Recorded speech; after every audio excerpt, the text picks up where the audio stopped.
Good morning. It's good to be with you on this Monday morning. Hope you had a great weekend. Hope you had a great All Saints Sunday. We did at St. Matthew's. It's one of my favorite Sundays of the year, and so it's always a good time together. Hope that your week is off to a great start as we continue our time in John's Gospel. Today we're going to be reading. We're going to be starting now. Yeah, we started the march towards the cross with chapter 13.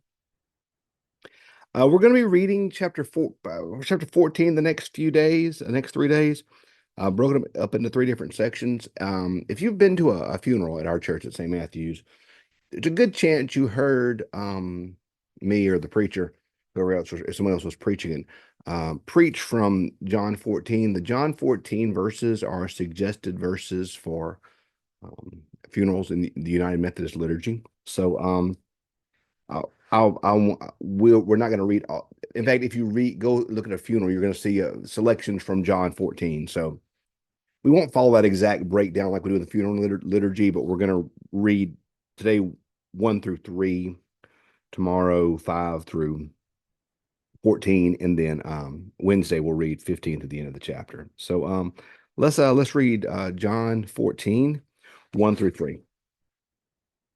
Do not let your hearts be troubled.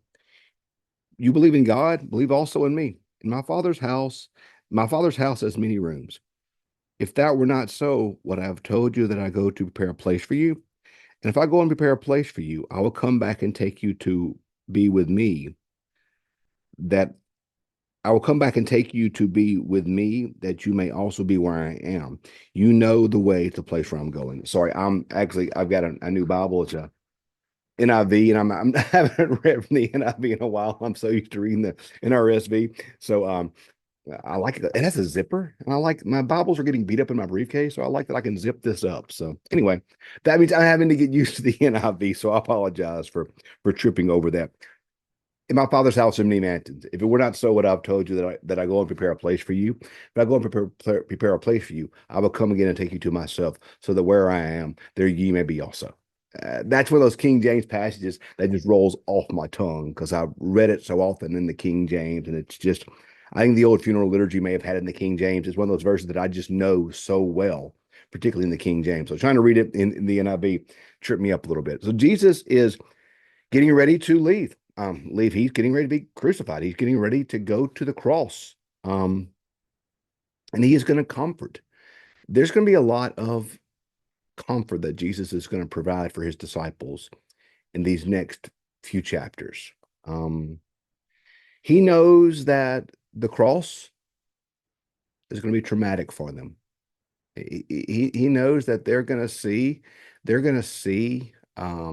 Savior. They're going to see their Lord. They're going to see their Messiah nailed to the cross. And that's not something that they are prepared for. That's not something that they're ready for. They are still thinking and looking for that earthly Messiah. And Jesus is saying that that's not who I am. I'm gonna die on the cross. I'll be resurrected, I'll return. But what you're looking for, expecting in a Messiah, is not what you're going to find in me. That is not the kingdom that I am building. So we see that Jesus knows how traumatic the cross is going to be for them. And can you imagine, friends?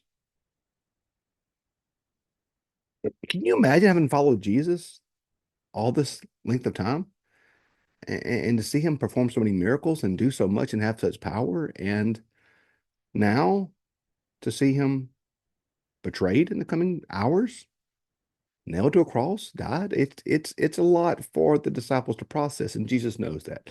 He knows that's a lot. So he's comforting them and telling them, hey, um, you believe in God. You believe in God. There's no doubt. Believe in me. My father's house has many rooms. We're not so what I've told you that I'm going to prepare a place for you. And if I go and prepare a place for you, I will come back and take you to be with me, so that you may also be where I am. And you know the place where I'm going. This is one of those readings that comforts us. But I want to give you some background from the culture of what's happening here by telling you a little story. You've heard me mention many times my late mentor and friend Sam Morris and his love of Israel, and how fortunate I was that I was able to go to the Holy Land several times with Sam, and just what an impactful um thing that was for me in my life and in my faith. Um, and one of the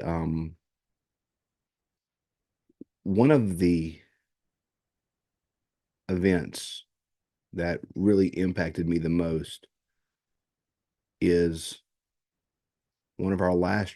Well, I had to do it twice, but Sam had a friend there who sold pashminas, which were the scarves that you buy.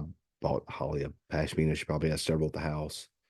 This friend of his started off selling he started off selling batteries back in the olden days, batteries and film. You know, back when we had to have actual film. Remember those days when you had to have battery? You had to have an actual camera with actual film. Kids, ask your parents about it. And this friend would he became friends with Sam, and he would actually let the Sam would let this guy on the bus, and he would sell because Sam trusted him. And then as people began to move towards digital stuff, he sold pashminas.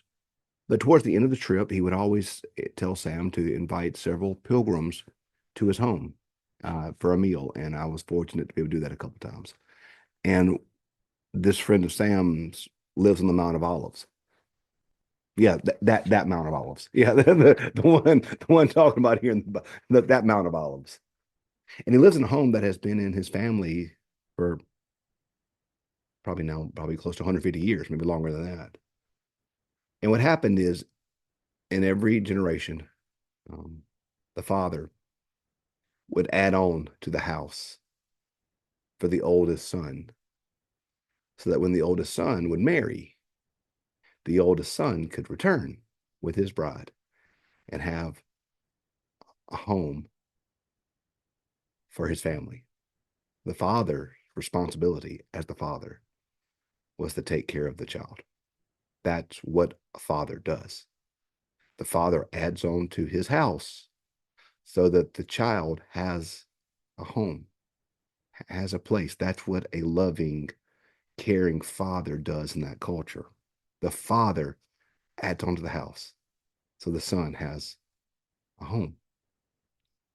My father's house has many rooms. If that were not so, would I have told you that I'm going to prepare a place for you? And if I go and prepare a place for you, I will come back and take you to be with me, that you may be where I am. In that culture, the father was going to prepare a place for that child, so that child would have a home, have safety, have provision, have what that son needed to provide for his new family. Jesus is going to his father's home to prepare a place for us. That's the duty of the father. That's what the father does. The father takes care of the child. That's what they knew in that culture. That's the way it was in that culture. And that's the way it still is in that culture. Our Sam's friend, he was preparing a room in the home, adding on to I think the next upper level, so that his son, when he married in the coming months from there, could return back with his wife and have a room in their home. And that son, years from now, will do the same thing for his son, and so forth, and so forth, and so forth. That's the way it does. The father takes care of the child. That's what a father does.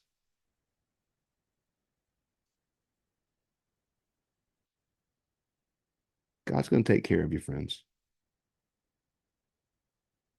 He will not leave you orphaned. We're going to read that later. The Father's preparing a place for us now, right now, in his eternal home, in his house. He's preparing a place for us. And one day we'll be where he is. One day we'll be where Jesus is. One day we'll be where our loved ones are. Yesterday was All Saints' Day. We celebrated the fact that there's a true home better than this earthly home. He's preparing a place for us now, friends. It's what a father does. So don't, that's just what a father does. Oh, how great a love the Father has for us that we should be called the sons and daughters of God. He's going to take care of your friends, no matter what. We have a home. Thanks for being with us today. Tomorrow we're gonna pick up with that John chapter 14 verse 5. See you tomorrow.